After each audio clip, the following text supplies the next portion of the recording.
Hello everyone, welcome to my YouTube channel study in Bengali. RRB group D 2025-এর জন্য general সায়েন্সের previous ইয়ারের যে কোশ্চেনের সিরিজটা আমরা শুরু করেছিলাম, আজকে তার ক্লাস নাম্বার 35। তাহলে চলো দেরি না করে শুরু করা যাক আজকের প্রথম প্রশ্ন। আজকের প্রথম প্রশ্ন কি বলছে, 17 ভোল্টের একটি বিভবকে 5 কুলাম্ব আধানের মধ্যে দিয়ে নিয়ে যেতে গেলে কতটুকু কার্য করতে হবে। তো দেখো, এর কিন্তু একটা ডাইরেক্ট ফর্মুলা আমরা জানি যে ইলেকট্রিসিটির ফলে যে ওয়ার্ক ডান হয়ে থাকে, অর্থাৎ ডাব্লিউই, যেটা ইলেকট্রিসিটির ফলে ওয়ার্ক ডান হয়ে থাকে, সেটা সমান সমান কী হয়ে থাকে, সেটা সমান সমান কিন্তু হয়ে থাকে বিভব পার্থক্য ভোল্ট গুণ কত, ভোল্ট গুণ কিন্তু হয়ে থাকে আধান বা কুলাম্ব। ঠিক আছে, এবার জাস্ট আমাদেরকে কী করতে হবে, এই যে ফর্মুলাটা আছে এই ফর্মুলার অ্যাকর্ডিং টু আমাদেরকে ডেটাটা পুট করতে হবে।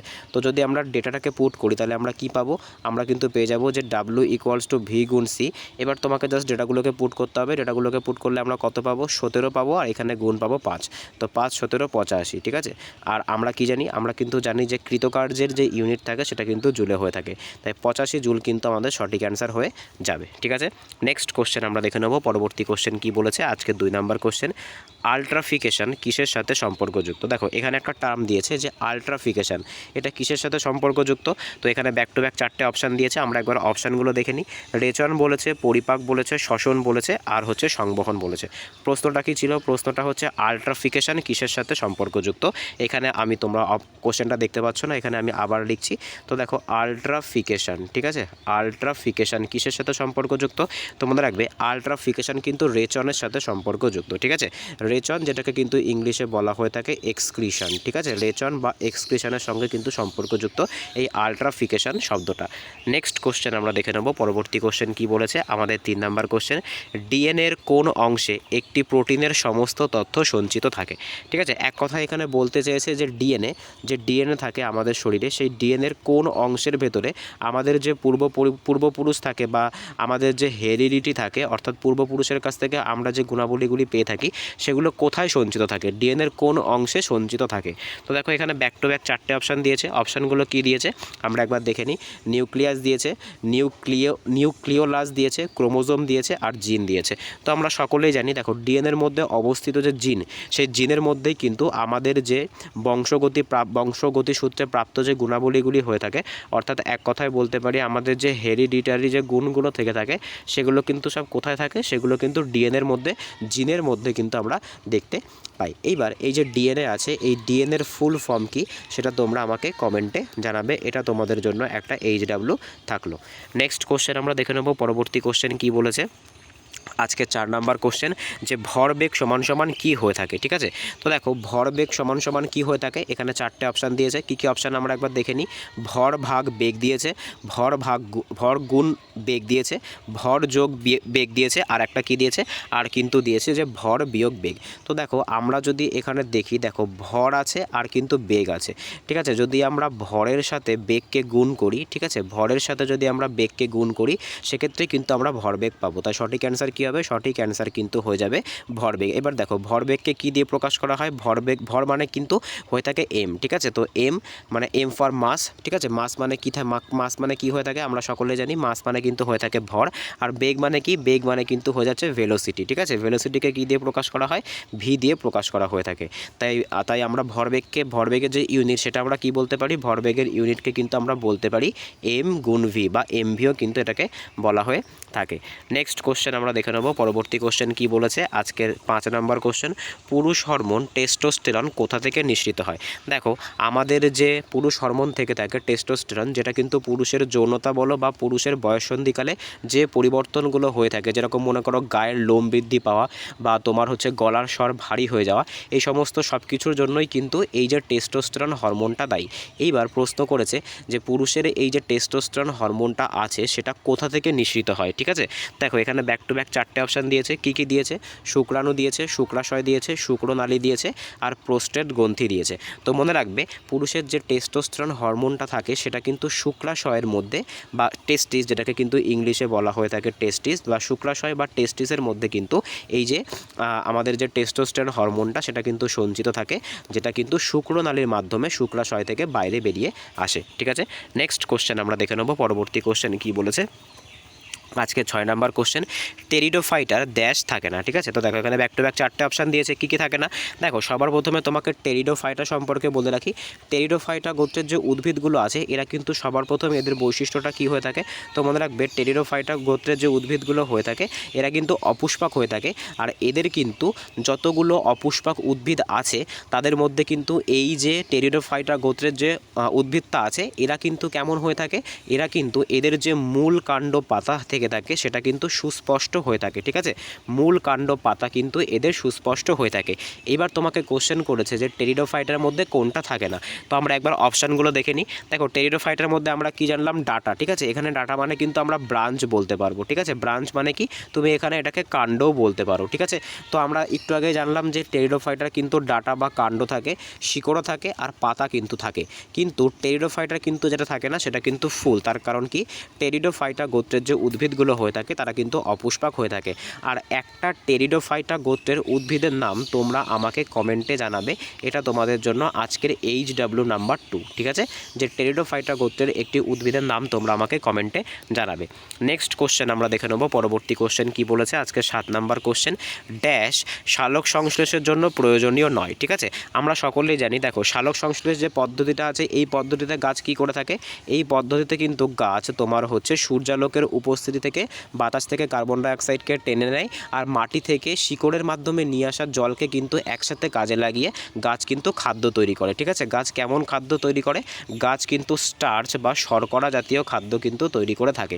এইবার বলেছে, দেখো আমি একটু আগে কি বললাম যে সালোক সংশ্লেষের জন্য কি কি প্রয়োজন হয়ে থাকে, সালোক সংশ্লেষের জন্য কিন্তু সানলাইট, তারপর হচ্ছে তোমার জল থেকে যে খনিজ লবণ বা তোমরা বলতে পারো মাটির তলা থেকে জল, আর কিন্তু প্রয়োজন হয়ে থাকে কার্বন ডাই অক্সাইড। ঠিক আছে, দেখো এইবার তাহলে আমরা যদি অপশানে যাই তাহলে দেখো অপশানের মধ্যে কিন্তু CO2 আছে যেটা কিন্তু আমাদের প্রয়োজন হয়, সূর্যের আলোরও কিন্তু প্রয়োজন হয়, আর ক্লোরোফিল। ঠিক আছে, ক্লোরোফিল কিন্তু একটা রঞ্জক পদার্থ, যে রঞ্জক পদার্থটার জন্যই কিন্তু গাছ কী করতে পারে, গাছ কিন্তু সালোক সংশ্লেষ পদ্ধতির মাধ্যমে নিজের খাবার তৈরি করতে পারে। ঠিক আছে, দেখো ক্লোরোফিলও কিন্তু প্রয়োজন হয়, একমাত্র যেটা প্রয়োজন হয় না সেটা কিন্তু অক্সিজেন প্রয়োজন হয় না। এই যে সালোক সংশ্লেষ যে প্রক্রিয়াটা আছে এখানে কিন্তু অক্সিজেনের কোনো রকম প্রয়োজন হয় না, বরং সালোক সংশ্লেষ প্রক্রিয়ার শেষেই কিন্তু আমরা অক্সিজেন পেয়ে থাকি। ঠিক আছে, নেক্সট কোশ্চেন আমরা দেখে নেব, পরবর্তী কোশ্চেন কি বলেছে। আজকের 8 নাম্বার কোশ্চেন, যে 25 ডিগ্রি সেন্টিগ্রেডে কোনটির শব্দের বেগ সর্বাধিক। ঠিক আছে, যে 25 ডিগ্রি সেন্টিগ্রেড তাপমাত্রায় নিচের কোনটির ভেতরে শব্দের বেগ সর্বাধিক। দেখো শব্দের বেগ সর্বাধিক কোথায় হয়ে থাকে, তো মনে রাখবে শব্দের বেগ সর্বাধিক কিন্তু হয়ে থাকে কঠিনে, তারপরে কিসে হয়ে থাকে, তারপরে কিন্তু হয়ে থাকে তরলে, আর তারপরে কিন্তু শেষে হয়ে থাকে শব্দের বেগ সবথেকে কিন্তু কম হয়ে থাকে গ্যাসে, আর সবথেকে কিন্তু বেশি হয়ে থাকে কঠিনে। এবার কিন্তু তোমাকে একটা ডিফিনাইট টেম্পারেচার দিয়ে দিয়েছে যে 25 ডিগ্রি সেন্টিগ্রেড উষ্ণতায় শব্দের বেগ কত হতে পারে। তো দেখো এখানে ব্যাক টু ব্যাক 4টে অপশান দিয়েছে, মানে 25 ডিগ্রি সেন্টিগ্রেড তাপমাত্রায় কার ভেতরে শব্দের বেগ সবথেকে বেশি হবে। তামা বলেছে, অ্যালুমিনিয়াম বলেছে, স্টিল বলেছে, আর লোহা বলেছে। তো মনে রাখবে 25 ডিগ্রি সেন্টিগ্রেড তাপমাত্রায় স্টিল, বা আমরা কিন্তু এখানে বলতে পারি যে স্টিলের মধ্যে সবথেকে বেশি কিন্তু 25 ডিগ্রি সেন্টিগ্রেড তাপমাত্রাতে কী হবে না, সাউন্ডের যে ভেলোসিটি হবে বা শব্দের যে গতিবেগ হবে সেটা কিন্তু সবথেকে বেশি হবে। ঠিক আছে, নেক্সট কোশ্চেন আমরা দেখে নেব, পরবর্তী কোশ্চেন কি বলেছে। আজকে 9 নাম্বার কোশ্চেন, মানব শরীরের সবথেকে বড় অঙ্গ কোনটি। ঠিক আছে, দেখো আমরা কি জানি, আমাদের কিন্তু কতগুলো ইন্দ্রিয় থাকে, আমাদের কতগুলো সেন্স অর্গান থাকে, আমরা সকলেই প্রত্যেকে জানি কি কি আমাদের সেন্স অর্গানগুলো থেকে থাকে। দেখো আমাদের কিন্তু তোমার হচ্ছে চোখ হয়ে থাকে, ঠিক আছে, তারপরে তোমার হচ্ছে কান হয়ে থাকে, তারপর নাক হয়ে থাকে, তারপর জিভ হয়ে থাকে, আর কি হয়ে থাকে, ত্বক হয়ে থাকে। তো এই যে 5টা আছে, ঠিক আছে, এই 5টার ভেতরে আমাদের যে সেন্স অর্গান থাকে এর ভেতরে আমাদের শরীরের সবথেকে যে বড় সেন্স অর্গান সেটা কোনটা তোমার কাছে কিন্তু এখানে জানতে চেয়েছে। তো দেখো ব্যাক টু ব্যাক কিন্তু এখানে 4টে অপশান দিয়েছে, কী কী অপশান দিয়েছে একবার আমরা দেখে নিই। কিডনি দিয়েছে, ব্রেন দিয়েছে, স্কিন দিয়েছে, আর স্টমাক দিয়েছে। তো সঠিক অ্যান্সার কী হবে, সঠিক অ্যান্সার হয়ে যাবে কিন্তু স্কিন। স্কিন কিন্তু আমাদের সবথেকে বড় অর্গান বা সেন্স অর্গান আমরা এখানে বলতে পারি। ঠিক আছে, কারণ কি, কারণ দেখো স্কিন কিন্তু কি হয়, স্কিন কিন্তু আমাদের যে পুরো বডিটা আছে পুরো বডিটাকে কিন্তু কভার করে রেখে দিয়েছে। ঠিক আছে, আর যদি তোমাদেরকে জিজ্ঞাসা করে যে মানব শরীরের সবথেকে বড় গ্ল্যান্ড কোনটা, যদি তোমাদেরকে জিজ্ঞাসা করতো সবথেকে বড় গ্ল্যান্ড কোনটা, সেক্ষেত্রে কিন্তু তোমাদের সঠিক অ্যান্সার হয়ে যেত যকৃৎ বা লিভার। কিন্তু এখানে কিন্তু চেয়েছে সবথেকে বড় অঙ্গ কোনটা, তাই সঠিক অ্যান্সার কী হবে, সঠিক অ্যান্সার কিন্তু হয়ে যাবে স্কিন। নেক্সট কোশ্চেন আমরা দেখে নেব, পরবর্তী কোশ্চেন কী বলেছে। আজকে 10 নম্বর কোশ্চেন যে এইচআইভির ফুল ফর্ম কি। দেখো সবার প্রথমে তোমাদেরকে বলে রাখি, দেখো এই যে এইচআইভি এটা একটা ভাইরাস, যার ফলে কিন্তু কী রোগ হয়ে থাকে, যার ফলে কিন্তু এইডস রোগ হয়ে থাকে, ঠিক আছে। এবার দেখো এই যে এইচআইভি আছে, এই এইচআইভির ফুল ফর্ম কি আমি এখানে লিখছি। দেখো এইচআইভির যে ফুল ফর্ম সেটা কিন্তু হয়ে যাচ্ছে হিউম্যান ইমিউনো ডেফিসিয়েন্সি, ঠিক আছে। হিউম্যান ইমিউনো ডেফিসিয়েন্সি সিনড্রোম কিন্তু হিউম্যান ইমিউনো ডেফিসিয়েন্সি ভাইরাস কিন্তু এইচআইভির ফুল ফর্ম। এখানে আমি আবার লিখছি, দেখো এইচআইভির ফুল ফর্ম সেটা কি এখানে একটু পরিষ্কার করে লেখা যাক। দেখো হিউম্যান ইমিউনো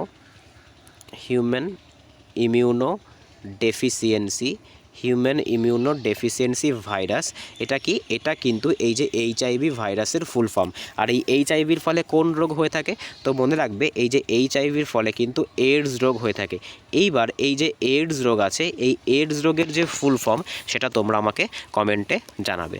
নেক্সট কোশ্চেন আমরা দেখে নিই, পরবর্তী কোশ্চেন কি বলেছে আজকের 11 নম্বর কোশ্চেন, ড্যাশ মানব পাচনতন্ত্রে পিত্তরস মিশ্রিত করে, ঠিক আছে। দেখো আমাদের যে পাচনতন্ত্র আছে বা আমাদের যে ডাইজেস্টিভ সিস্টেম আছে, সেই ডাইজেস্টিভ সিস্টেমে কিন্তু এই যে পিত্তরস, যেটাকে কিন্তু ইংলিশে বলা হয়ে থাকে বাইল জুস, ঠিক আছে। এই বাইল জুসটা কোথা থেকে এসে আমাদের পাকস্থলিতে মেশে, এটাই কিন্তু তোমার এখানে কোশ্চেনের মধ্যে জানতে চেয়েছে, ঠিক আছে। দেখো আমাদের যে ডাইজেশন আছে, সেই ডাইজেশনে কিন্তু এই বাইল জুসের কিন্তু অবদান অনেকটা বেশি। এটা কিন্তু খাবারকে কমপ্লেক্স খাবার থেকে কিন্তু সিম্পল খাবারে তৈরি করতে অনেক সাহায্য করে। এবার তোমার কাছে কোশ্চেন করেছে সেটা হচ্ছে এই যে বাইল জুস আছে, এটা কোথা থেকে নিঃসৃত হয়ে আমাদের পাকস্থলিতে আসে। তো দেখো ব্যাক টু ব্যাক এখানে 4টে অপশান দিয়েছে, অপশানগুলো একবার আমরা দেখে নিই। যকৃৎ বলেছে, পাকস্থলী বলেছে, অগ্নাশয় বলেছে, আর ক্ষুদ্রান্ত বলেছে। তো মনে রাখবে বাইল জুস কিন্তু কোথা থেকে নিঃসৃত হয়, বাইল জুস থেকে কিন্তু আমাদের যে লিভার আছে, সেই লিভার থেকে নিঃসৃত হয়ে বাইল ডাক্ট, ঠিক আছে, একটা তোমার হচ্ছে নালিকা আছে, সেই নালিটার নাম কিন্তু হয়ে যাচ্ছে বাইল ডাক্ট। এই বাইল ডাক্ট দিয়ে কিন্তু আমাদের স্টামাকে আসে, ঠিক আছে। নেক্সট কোশ্চেন আমরা দেখে নেব, পরবর্তী কোশ্চেন কি বলেছে আজকের 12 নম্বর কোশ্চেন, শক্তির বাণিজ্যিক একক কি, ঠিক আছে। কোশ্চেনটা দেখো কি বলেছে, শক্তি। দেখো সবার প্রথম শক্তি মানে কি, শক্তি মানে কিন্তু হয়ে যাচ্ছে এনার্জি, ঠিক আছে। দেখো এই যে এনার্জি আছে, এই এনার্জির বাণিজ্যিক একক কি, তো ব্যাক টু ব্যাক কিন্তু এখানে 4টে অপশান দিয়েছে। কী কী অপশান দিয়েছে, দেখো জুল দিয়েছে, কিলোওয়াট আওয়ার দিয়েছে, ওয়াট আওয়ার দিয়েছে, আর কিন্তু দিয়েছে কিলো ওয়াট। দেখো সবার প্রথম তোমাদেরকে বলে রাখি, দেখো এই যে শক্তি থাকে না, এই শক্তির কিন্তু এসআই যে ইউনিট সেটা কিন্তু জুল, আর যে সিজিএস ইউনিট যেটা সেটা কিন্তু কি, সেটা কিন্তু হয়ে যাচ্ছে তোমার ক্যালোরি। কিন্তু তোমাদের কিন্তু এখানে এসআই ইউনিটও চাইনি, আবার সিজিএস ইউনিটও কিন্তু চাইনি। এখানে কিন্তু কি চেয়েছে, এখানে কিন্তু চেয়েছে বাণিজ্যিক একক, ঠিক আছে। তো মনে রাখবে এই যে শক্তি আছে, এই শক্তির বাণিজ্যিক একক কি, শক্তির বাণিজ্যিক একক কিন্তু KWH, যেটাকে কি বলা হয়ে থাকে, যেটাকে কিন্তু বলা হয়ে থাকে কি কিলো ওয়াট আওয়ার, ঠিক আছে। কি বলা হয়ে থাকে, কিলো ওয়াট আওয়ার কিন্তু বলা হয়ে থাকে, ঠিক আছে। নেক্সট কোশ্চেন আমরা দেখে নেব, পরবর্তী কোশ্চেন কি বলেছে আমাদের আজকের 13 নম্বর কোশ্চেন, কোন অবস্থায় কণার গতি সবথেকে বেশি হয়, ঠিক আছে। দেখো কণার গতি সবথেকে বেশি মানে কি, দেখো আমরা সকলেই জানি কোনো পদার্থের ভেতরে কি থাকে, অসংখ্য কিন্তু পরমাণু থাকে, আর পরমাণুর ভেতরে কি থাকে, পরমাণুর ভেতরে কিন্তু ইলেকট্রন প্রোটন আর নিউট্রন থাকে, ঠিক আছে। এই ইলেকট্রন প্রোটন আর নিউট্রনের মধ্যে পরমাণুর যে নিউক্লিয়াস থাকে সেখানে কিন্তু প্রোটন আর নিউট্রন থাকে, আর বাইরে দিয়ে কি হয়, বাইরে দিয়ে কিন্তু ইলেকট্রনগুলো ঘোরাফেরা করে, আর এই ইলেকট্রনগুলো কিন্তু ঘোরাফেরা করার জন্য এর ভেতরে কিন্তু কাইনেটিক এনার্জি বা গতিশক্তির সঞ্চার হয়। এইবার বলেছে যে পদার্থের, দেখো এখানে কিন্তু 4টে অবস্থা দিয়েছে, বলেছে এই পদার্থের 4টে অবস্থার মধ্যে থেকে কোন অবস্থার ভেতরে পদার্থের ভেতরে থাকা যে অ্যাটমগুলো থাকে বা অ্যাটমের মধ্যে থাকা যে ইলেকট্রনগুলো থাকে, সেই ইলেকট্রনের গতিশক্তি সবথেকে বেশি হয় বা গতিবেগ সবথেকে বেশি হয়। এটা একটা স্বাভাবিক ব্যাপার, যদি গতিবেগ বেশি হয় তাহলে কিন্তু গতিশক্তিও বেশি হবে। তো দেখো পদার্থের যে 4টে অবস্থা এখানে দিয়েছে, সেই অবস্থাগুলো আমরা দেখে নিই। কঠিন বলেছে, প্লাজমা বলেছে, গ্যাস বলেছে, আর তরল বলেছে। দেখো মনে রাখবে পদার্থের যে চতুর্থ অবস্থা, ঠিক আছে, পদার্থের যে চতুর্থ অবস্থা তার নাম কি, তার নাম কিন্তু হয়ে যাচ্ছে তোমার প্লাজমা।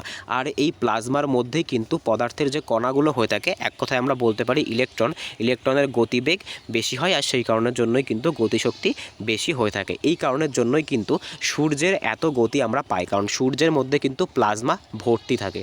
নেক্সট কোশ্চেন আমরা দেখে নেব, পরবর্তী কোশ্চেন কি বলেছে আজকের 14 নম্বর কোশ্চেন কি বলেছে, কোন প্রাণী দ্বারা এক জায়গা থেকে অন্য জায়গায় তরল প্রবাহিত হয়। এখানে একটু এটা একটু প্রক্রিয়া হবে, ঠিক আছে। এখানে দেখো এটা কিন্তু প্রাণী হবে না, এটা হয়ে যাবে প্রক্রিয়া, ঠিক আছে। যে কোন প্রক্রিয়া দ্বারা এক জায়গা থেকে অন্য জায়গায় তরল জিনিসগুলো প্রবাহিত হয়ে থাকে। দেখো আমাদের শরীরের মধ্যেও কী থাকে, আমাদের শরীরের মধ্যেও কিন্তু তরল থাকে। সেই তরলের নাম কি? সেই তরলের নাম কিন্তু হয়ে যাচ্ছে ব্লাড। তো দেখো আমাদের শরীরে কি হয়, আমাদের শরীরে কিন্তু ব্লাড একটা জায়গা থেকে আর একটা জায়গাতে কিন্তু প্রবাহিত হয়। মনে রাখবে যে পদ্ধতির মাধ্যমে কি হয়, যে পদ্ধতির মাধ্যমে কিন্তু কোনো তরল জিনিস একটা জায়গা থেকে আর একটা জায়গায় যায় তাকে কি বলা হয়ে থাকে, তাকে কিন্তু বলা হয়ে থাকে সংবহন তন্ত্র। কি বলা হয়ে থাকে? তাকে কিন্তু বলা হয়ে থাকে সংবহন তন্ত্র, ঠিক আছে। নেক্সট কোশ্চেন আমরা দেখে নেব। পরবর্তী কোশ্চেন কি বলেছে আজকের 15 নম্বর কোশ্চেন, ফসফরাসের সাথে O2 মিলিত হয়ে ড্যাশ ধরনের অক্সাইড গঠন করে। তো এখানে দেখো ব্যাক টু ব্যাক 4টে অপশান দিয়েছে। কী কী দিয়েছে দেখো, ফসফরাসের সাথে, মনে রাখবে ফসফরাস মানে কি, ফসফরাস মানে কিন্তু হয়ে যাচ্ছে আমাদের পি, ঠিক আছে। এই পি এর সাথে O2 মানে ফসফরাসের সাথে কিন্তু অক্সিজেন যুক্ত হওয়ার পরে কত ধরনের অক্সাইড গঠন করে? তো ব্যাক টু ব্যাক এখানে 4টে অপশান দিয়েছে, 2 দিয়েছে, 1 দিয়েছে, 4 দিয়েছে আর 3 দিয়েছে। তো মনে রাখবে ফসফরাসের সাথে কিন্তু আমাদের যে অক্সিজেন আছে সেটা মিলিত হওয়ার পরে কিন্তু 3 ধরনের ধাতব অক্সাইড গঠন করে। দেখো এই যে তোমার ব্যাপারগুলো আছে না, বা এই টাইপের যে কোশ্চেনগুলো আছে না, এই টাইপের কোশ্চেনগুলো কিন্তু তোমাদের মুখস্থ করে ফেলতে হবে, এর কিন্তু কোনো অল্টারনেট ব্যবস্থা নেই। নেক্সট কোশ্চেন আমরা দেখে নেব। পরবর্তী কোশ্চেন কি বলেছে আজকে 16 নম্বর কোশ্চেন, বয়ঃসন্ধিকালে ছেলেদের চেহারার পরিবর্তন হয় কোন হরমোনের প্রভাবে? দেখো এই যে কোশ্চেনটা আছে যে বয়ঃসন্ধিকালে ছেলেদের চেহারার পরিবর্তন হয়, বা তোমার হচ্ছে গলার স্বরের পরিবর্তন হয়, বা গায়ের লোমের পরিমাণ বৃদ্ধি পায়, বা পুরুষের যে যৌনতা আসে সেটা কোন হরমোনের জন্য হয়ে থাকে? একটু আগে তোমাদেরকে আমি প্রথম কোশ্চেনের দিকে কিন্তু বলেছিলাম যে পুরুষের মধ্যে কিন্তু একটা হরমোন থাকে যার নাম কিন্তু হয়ে থাকে টেস্টোস্টেরন, ঠিক আছে। এটাকে কিন্তু মেল হরমোনও বলা হয়ে থাকে। এই টেস্টোস্টেরন হরমোনের জন্যই কিন্তু বয়ঃসন্ধিকালে ছেলেদের মধ্যে এই ধরনের চেঞ্জেসগুলো হয়ে থাকে। এবার আমরা একবার অপশানগুলো দেখে নিই। দেখো অপশানের মধ্যে কি আছে, অপশানের মধ্যে কিন্তু টেস্টোস্টেরন আছে, তাই টেস্টোস্টেরন কি হয়ে যাবে, এটা কিন্তু আমাদের সঠিক অ্যান্সার হয়ে যাবে, ঠিক আছে। এবার দেখো থাইরক্সিন আছে, থাইরক্সিন হরমোন কোথা থেকে নিঃসৃত হয়? তো মনে রাখবে থাইরক্সিন হরমোন কিন্তু আমাদের গলার মধ্যে একটা গ্ল্যান্ড আছে, তার নাম কিন্তু থাইরয়েড গ্ল্যান্ড। এই থাইরয়েড গ্ল্যান্ড থেকে কিন্তু এটা ক্ষরিত হয়ে থাকে। ইনসুলিন কোথা থেকে ক্ষরিত হয়? তো মনে রাখবে ইনসুলিন কিন্তু অগ্নাশয় থেকে, ঠিক আছে। ইনসুলিন কোথা থেকে ক্ষরিত হয়? ইনসুলিন কিন্তু অগ্নাশয়ের যে বিটা কোষ আছে সেখান থেকে কিন্তু আমাদের যে ইনসুলিনটা ক্ষরিত হয়। এইবার দেখো এখানে অ্যাড্রিনাল হরমোন আছে, এই অ্যাড্রিনাল হরমোনকে কি বলা হয়ে থাকে? তো মনে রাখবে এই অ্যাড্রিনাল হরমোনকে কিন্তু আপাতকালীন হরমোন বলা হয়ে থাকে, ঠিক আছে। আর এই অ্যাড্রিনাল গ্রন্থির অবস্থান কোথায়, এটা তোমরা আমাকে কমেন্টে জানাবে, ঠিক আছে। নেক্সট কোশ্চেন আমরা দেখে নেব। পরবর্তী কোশ্চেন কি বলেছে আজকের 17 নম্বর কোশ্চেন, পাহাড়ের ওপরের থেকে বস্তু গড়িয়ে পড়ছে, এটি ড্যাশের উদাহরণ। মনে করো, ঠিক আছে, মনে করো এটা একটা পাহাড়, ঠিক আছে। এই পাহাড় থেকে মনে করো এই পাহাড়ের ওপর থেকে তুমি একটা বলকে গড়িয়ে দিলে, তাহলে বলটা নিচের দিকে পড়বে। যখন এই বলটা নিচের দিকে পড়বে তখন এই বলটার মধ্যে কোন শক্তি থাকবে, ঠিক আছে। এই যে বলটা নিচের দিকে গড়িয়ে পড়ছে, এই বলটার মধ্যে কোন শক্তি থাকবে এটা কিন্তু তোমাদেরকে বলতে হবে। তো তোমরা দেখতে পাচ্ছ এই যে পাহাড় থেকে যখন কোনো একটা জিনিস নিচের দিকে গড়িয়ে পড়ে তখন তার মধ্যে কি থাকবে? তো মনে রাখবে কোনো একটা জিনিস যখন উঁচু জায়গা থেকে নিচু জায়গার দিকে নিচের দিকে নেমে আসে তখন তার মধ্যে কিন্তু গতির সঞ্চার হয়ে থাকে। কি হয়ে থাকে? তার মধ্যে কিন্তু গতির সঞ্চার হয়ে থাকে। আর এই গতির সঞ্চার কিসের মধ্যে হয়ে থাকে, কোন শক্তির মধ্যে হয়ে থাকে? তো দেখো এখানে ব্যাক টু ব্যাক 4টে অপশান দিয়েছে। পিই মানে কি? পিই মানে কিন্তু হয়ে যাচ্ছে পোটেনশিয়াল এনার্জি, ঠিক আছে। পিই মানে কি? পিই মানে কিন্তু আমাদের হয়ে যাচ্ছে পোটেনশিয়াল এনার্জি। কেই মানে কি? কেই মানে কিন্তু আমাদের হয়ে যাচ্ছে কাইনেটিক এনার্জি। বোধ বলেছে যদি পোটেনশিয়াল এনার্জি আর কাইনেটিক এনার্জি বোধ একসাথে কাজ করে তখন সেটাকে কিন্তু বলা হয়ে থাকে মেকানিক্যাল এনার্জি, ঠিক আছে। আর বলেছে নান অফ দি অ্যাবাভ। তো দেখো তোমরা যদি এখানে একটা সাধারণ বুদ্ধি খাটাও, একটা কমন সেন্স খাটাও, তাহলে কিন্তু এর অ্যান্সারটা করতে পারবে। অ্যান্সারটা কী হয়ে যাবে? তো অ্যান্সারটা কিন্তু হয়ে যাবে কাইনেটিক এনার্জি। কেন কাইনেটিক এনার্জি হয়ে যাবে? তার কারণ দেখো কোনো একটা বস্তু যখন পাহাড় থেকে নিচের দিকে নামে তখন তার ভেতরে কিন্তু গতির সঞ্চার হয়, সেই কারণের জন্যই কিন্তু এখানে হয়ে যাবে গতিশক্তি বা কাইনেটিক এনার্জি। নেক্সট কোশ্চেন আমরা দেখে নেব। পরবর্তী কোশ্চেন কি বলেছে আজকের 18 নম্বর কোশ্চেন, ড্যাশ আধুনিক পর্যায় সারণীর শেষ ধাতুকল্প। দেখো ধাতুকল্প মানে কি? ধাতুকল্পকে কিন্তু বলা হয়ে থাকে মেটালয়েড, ঠিক আছে। মেটালয়েড মানে কি? দেখো মেটালয়েড মানে কিন্তু যার ভেতরে মেটাল প্লাস নন মেটাল দুটোরই কিন্তু গুণ থাকবে, অর্থাৎ ধাতু আর অধাতু এই দুটোরই কিন্তু গুণ থাকবে, তাকে কিন্তু বলা হয়ে থাকে মেটালয়েড। এইবার দেখো কোশ্চেনটা কেমনটা করেছে তোমাদেরকে কিন্তু আমি আগেও বলেছি যে পিরিয়ডিক টেবিল যেটা হয় সেই পিরিয়ডিক টেবিল থেকে কিন্তু তোমাদের কোশ্চেনটাকে প্রচুর প্র্যাকটিস করতে হবে। আর পিরিয়ডিক টেবিল কিন্তু তোমাদেরকে অনেকটা মুখস্থ রাখতে হবে, কারণ এখান থেকে কিন্তু ডাইরেক্ট কোশ্চেন তোমরা এরকম পাবে। দেখো কি বলেছে যে আধুনিক পর্যায় সারণীর শেষ ধাতুকল্প কোনটা, একদম কিন্তু জিজ্ঞাসা করেনি যে প্রথম ধাতুকল্প কোনটা, বা তোমাকে কিন্তু কোনো একটা ধাতুকল্পের উদাহরণ দিয়ে কিন্তু বলেনি যেটা কোন পর্যায়ে আছে, তোমাকে কিন্তু বলেছে যে আধুনিক পর্যায় সারণীর সর্বশেষ যে ধাতুকল্প আছে তার নাম কি। এবার দেখো এখানে ব্যাক টু ব্যাক 4টে অপশান দিয়েছে, আমরা একবার অপশানগুলো দেখে নিই। টেলেরিয়াম দিয়েছে, আর্সেনিক দিয়েছে, পোলোনিয়াম দিয়েছে আর অ্যান্টিমনি দিয়েছে। তো মনে রাখবে আধুনিক পর্যায় সারণীর যে সর্বশেষ ধাতুকল্প বা মেটালয়েড হয়ে থাকে সেটাকে কিন্তু বলা হয়ে থাকে পোলোনিয়াম। ঠিক আছে, পোলোনিয়াম কিন্তু যে আধুনিক পর্যায় সারণী আছে সেই পর্যায় সারণিক সর্বশেষ কিন্তু ধাতুকল্প বা মেটালয়েড। ঠিক আছে, আশা করি বুঝতে পেরেছো। এইবার দেখো তোমরা যদি চাও তাহলে আমি তোমাদের এই যে পিরিয়ডিক টেবিলটা আছে এই পিরিয়ডিক টেবিল থেকে কি কোশ্চেন হতে পারে প্রায় সব ধরনের কোশ্চেন একটা সেটের মাধ্যমে কিন্তু তোমাদেরকে আমি নিয়ে আসতে পারি। যদি তোমাদের প্রয়োজন হয় তোমরা আমাকে অবশ্যই কমেন্টে জানাবে, আমি কিন্তু পিরিয়ডিক টেবিলের ওপরে একটা সেপারেট ভিডিও তোমাদেরকে বানিয়ে দেবো। ঠিক আছে, নেক্সট কোশ্চেনে আমরা চলে আসি। পরবর্তী কোশ্চেন কি বলেছে, আজকের 19 নম্বর কোশ্চেন, জলীয় বাষ্পের পরিমাণ উচ্চ হলে বাষ্পীকরণ কি হবে। দেখো সবার প্রথম মনে রাখবে যদি বাতাসে জলীয় বাষ্প বা ওয়াটার ভেপারের যে পরিমাণ থাকে, ঠিক আছে মনে রাখবে বাতাসে জলীয় বাষ্প বা ওয়াটার ভেপারের পরিমাণ যদি বেড়ে যায় তাহলে বাষ্পীকরণ অর্থাৎ যে তোমার হচ্ছে এভাপোরেশন, সেই এভাপোরেশনের পরিমাণ কি হয়ে থাকবে বা বাষ্পীকরণের পরিমাণ বেশি হয়ে থাকবে। দেখো যদি বাতাসে জলীয় বাষ্পের পরিমাণ কম থাকে তাহলে স্বাভাবিকভাবে মনে করো এইটুকু জলীয় বাষ্প আছে, তাহলে এইটুকু জল কী হবে, এইটুকু জল কিন্তু তোমার কী হবে, এভাপোরেট হবে। কিন্তু যদি জলের পরিমাণটা অনেক বেশি হয় বা জলীয় বাষ্পের পরিমাণটা অনেক বেশি হয় তাহলে কিন্তু যে পরিমাণে জল আছে আমরা তার কম্প্যারিজনে কিন্তু অনেক বেশি পরিমাণে কী পাবো, জলীয় বাষ্প পাবো। তো এই অনেক বেশি পরিমাণে কিন্তু আমাদের বাষ্পীকরণ হবে বা বাষ্পীভবন হবে। তো মনে রাখবে এই যে জলীয় বাষ্পের উপস্থিতি আছে বা ওয়াটার ভেপার আছে, এই যে ওয়াটার ভেপারের সাথে কিন্তু যে এভাপোরেশনের যে সম্পর্কটা আছে, ঠিক আছে আমি এখানে লিখছি ওয়াটার ভেপারের সাথে কিন্তু যে এভাপোরেশনের যে সম্পর্কটা আছে এটা কিন্তু কি হয়ে থাকে, এটা কিন্তু তোমার হয়ে থাকে ইকুয়াল। অর্থাৎ যদি ওয়াটার ভেপার বেশি হয় তাহলে কিন্তু স্বাভাবিকভাবেই যে বাষ্পীকরণের যে হার আছে সেটা কিন্তু বেশি হবে। ঠিক আছে, তো দেখো এখানে আমাদের সঠিক অ্যান্সার কী হবে, আমাদের সঠিক অ্যান্সার কিন্তু হয়ে যাচ্ছে বাষ্পীকরণ বাড়বে। যদি বাতাসে জলীয় বাষ্পের পরিমাণ বেশি থাকে তাহলে কিন্তু স্বাভাবিকভাবেই কী হবে, স্বাভাবিকভাবেই কিন্তু আমাদের যে বাষ্পীভবন আছে সেটা কিন্তু বাড়বে বা এভাপোরেশনের যে রেট আছে সেটা কিন্তু বাড়বে। ঠিক আছে, নেক্সট কোশ্চেন আমরা দেখে নেব। পরবর্তী কোশ্চেন কি বলেছে, আজকের 20 নম্বর তথা আজকের লাস্ট কোশ্চেন, মানব দেহে ইস্ট্রোজেন নিঃসৃত হয় ড্যাশ দ্বারা। ঠিক আছে, তো দেখো এখানে ব্যাক টু ব্যাক 4টে অপশান দিয়েছে। তো দেখো সবার প্রথমে তোমাদেরকে ইস্ট্রোজেন সম্পর্কে বলে রাখি, একটু আগে তোমাদেরকে যেরকম বললাম যে টেস্টোস্টেরনকে কি বলা হয়ে থাকে, টেস্টোস্টেরনকে কিন্তু বলা হয়ে থাকে মেল হরমোন।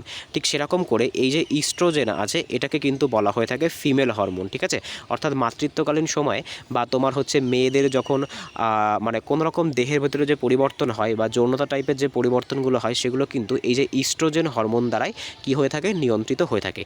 এইবার এই যে ইস্ট্রোজেন হরমোনটা আছে এই ইস্ট্রোজেন হরমোনটা কোথা থেকে নিঃসৃত হয়, তো ব্যাক টু ব্যাক কিন্তু এখানে 4টে অপশান দিয়েছে।